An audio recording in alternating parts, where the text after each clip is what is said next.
On va aborder évidemment les sports canins et les risques sur l'appareil locomoteur du chien. Mais avant toute chose, je laisse Anne se présenter. Bonjour Anne, je suis ravi de te retrouver ce soir. Donc bonjour à toutes et à tous, salut Anthony. Donc voilà, je m'appelle Anne Crépeau, effectivement je suis vétérinaire, je ne pratique plus que en ostéopathie, je pratique beaucoup sur le chien et le chien de sport.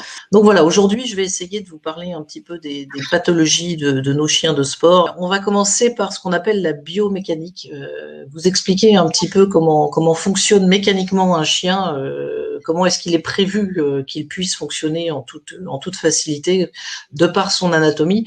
Il faut savoir d'abord que le chien, contrairement au cheval, et à ce qu'on peut penser, le chien est davantage fait pour le saut. Anatomiquement, il est vraiment fait pour sauter plutôt que pour courir. Le cheval est un coureur, on va dire, le chien est un sauteur. En plus, il y a un truc qui est vachement important pour le chien, c'est que la répartition du poids se fait avec, on va dire, 2/3 du poids sur les antérieurs du chien. En plus, un chien en traction, comme peuvent l'être les chiens de canicross ou de cani-VTT, c'est encore pire. C'est-à-dire qu'il y a énormément du poids du chien qui se porte sur les antérieurs. Donc, vous vous imaginez bien que les pathologies des deux membres antérieurs sont très, très importantes sur le chien de sport, qu'il fasse du canicross, qu'il fasse de l'agility, où effectivement, on a beaucoup d'opérations de saut, donc de réception sur les antérieurs.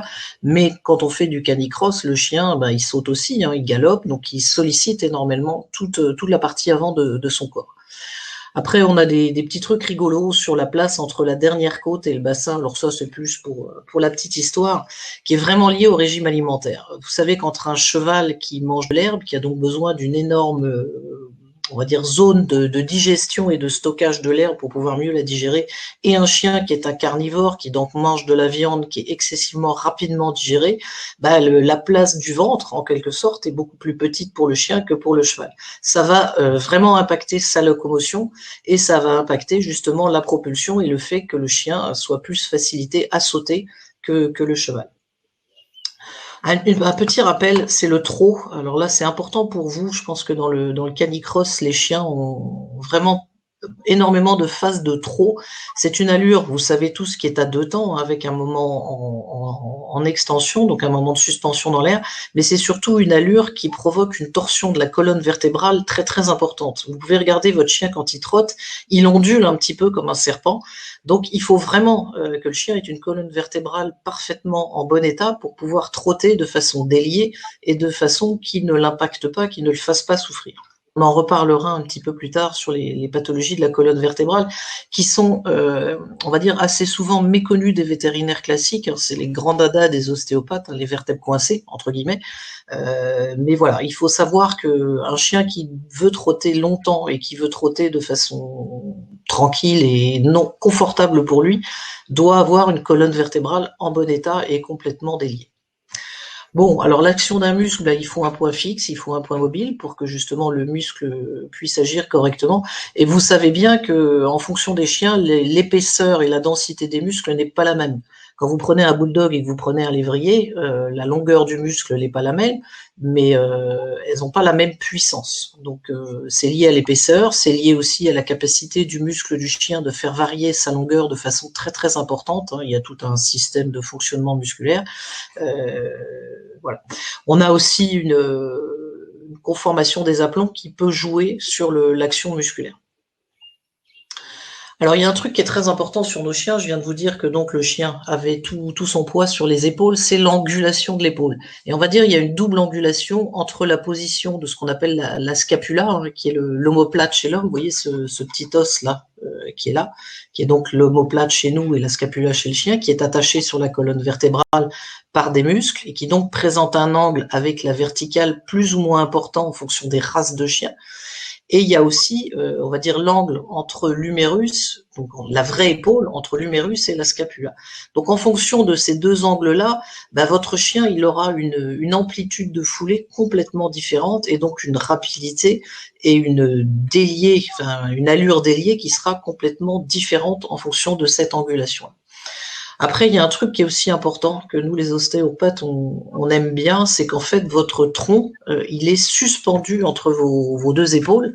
Vous voyez, le tronc, il est suspendu entre les deux épaules, il n'y a pas d'articulation. C'est en gros comme s'il était dans un hamac de muscles. c'est-à-dire qu'il n'y a pas d'articulation entre les antérieurs et la colonne vertébrale et le tronc et l'organisme de l'animal, c'est tout un paquet de muscles qui va soutenir le chien, qui va permettre au chien d'avancer. Donc imaginez-vous bien que si ces muscles sont contractés, lésés, s'il y a des tendinites, donc la tâche du muscle sur les os, votre chien ne pourra pas avancer ou retirer son antérieur et donc progresser de façon satisfaisante.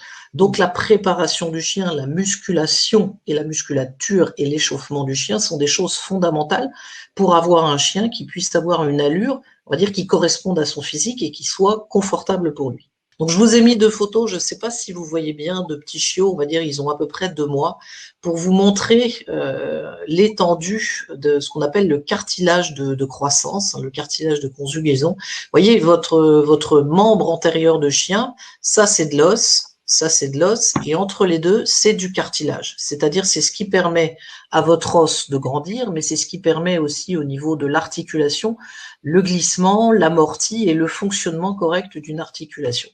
Donc vous imaginez bien qu'un cartilage, c'est du caoutchouc. C'est-à-dire qu'effectivement, ça amortit, mais c'est du caoutchouc qui est excessivement sensible. Donc si vous traumatisez ce cartilage, ben, vous allez créer des lésions. Donc à la fois, ben, on aura des lésions dans l'articulation plus tard, et puis surtout, on risque d'avoir un arrêt de la croissance. Donc si on fait des activités trop intenses sur un chiot, on risque d'arrêter sa croissance d'un côté, voire des deux, et on risque surtout de créer pour l'avenir des pathologies osseuses, des pathologies articulaires, de l'arthrose.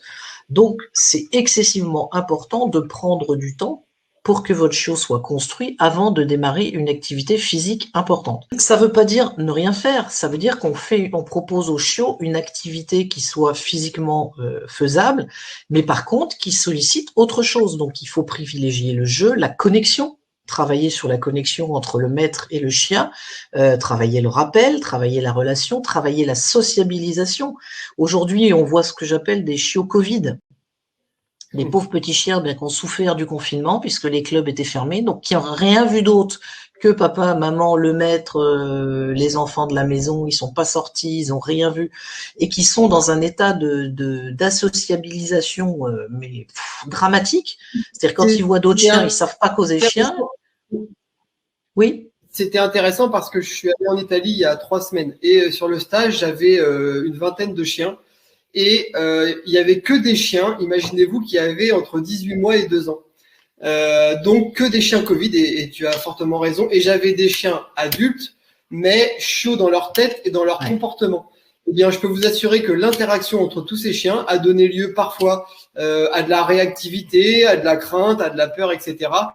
Et finalement, tout l'aspect sociabilisation, et j'ai vraiment insisté dessus, doit vraiment être mise en route, mise en place, parce que ça va conditionner la qualité de ce qu'on pourra faire après dans le sport avec les chiens. Si on n'a pas ça, si on n'a pas cette base-là, alors c'est très compliqué de construire le chien, ne serait-ce que dans la notion d'entraînement. Et donc, quand on a un jeune chiot, eh bien, mieux vaut prendre le temps pour travailler tous ces aspects-là, lui laisser sa vie de chiot, le laisser grandir et le laisser découvrir son environnement, prendre conscience de son corps dans l'espace, et le capital confiance en lui, en vous et dans l'environnement, plutôt que de vouloir brûler des étapes. Mais en tant qu'ostéo, on a des phénomènes de tension médulaire qui entraînent parfois des dysplasies à cause de croquets de chiots. Parce que vos vétérinaires vont vous dire, les croquets de chiots, j'ai essayé jusqu'à 2 ans. Non, à partir de 6 mois, arrêtez les croquets de chiots, passez-le aux croquettes adultes. Déjà, ça coûte moins cher, c'est beaucoup moins riche, donc beaucoup moins difficile à digérer pour le chiot. Et puis surtout, ça va lui permettre d'avoir une croissance plus harmonieuse, peut-être plus longue dans le temps, mais plus équilibrée. Donc ce que tu disais, voilà Anthony, un démarrage trop intense, trop rapide, c'est sûr qu'on va avoir une carrière sportive rapide, intense, mais courte. Parce qu'on a une atteinte des cartilages de croissance, une fragilisation, parfois même des fractures, donc un arrêt des croissances et surtout des pathologies qui vont venir, de l'arthrose, des fractures, des entorses, des dysplasies. Donc surtout, soyez gentils avec vos chiots, soyez prudents, développez la connexion, même si parfois on a des chiots qui sont excessivement demandeurs. De plus en plus, les chiots sont demandeurs d'activités avec leur maître, mais il y a plein de choses à faire qui ne sont pas des activités physiques intenses. Et surtout en canicross, apprenez-lui le harnais, apprenez-lui les gauches, les droites, les pas bouger. Enfin, il y a plein de choses à leur apprendre qui sont rigolos. j'allais faire le parallèle. En fait, moi, dans l'idéal, quand le chien a la maturité nécessaire, suffisante pour démarrer un apprentissage, et c'est pas le cas de tous les chiots. Moi, pour Atlas, par exemple, j'ai mis un harnais vraiment tardivement parce qu'il était encore chiot dans sa tête et que c'était le mettre en situation d'échec si je lui mettais le harnais trop tôt. Mais un chien qui est posé, etc., vous pouvez, à partir de 8 mois et demi, 9 mois, lui mettre le harnais, aller faire 100 mètres. C'est pas 100 mètres en traction qui va tuer votre chien, mais la façon de lui mettre le harnais, qu'il comprenne ce que ça représente sur lui, ce qu'on va lui demander, la mise en place au départ, le fait, pourquoi pas, d'utiliser une motivation extrinsèque devant. Ça peut être un chien, quelqu'un qui l'appelle, qui fasse 100 mètres, qu'on félicite le chien, qu'on lui retire le harnais. Vous faites ça une fois par semaine. Ça fait déjà de l'apprentissage, mais on n'est pas dans de la préparation et dans de l'entraînement. On est dans de l'éducatif, dans de l'initiation.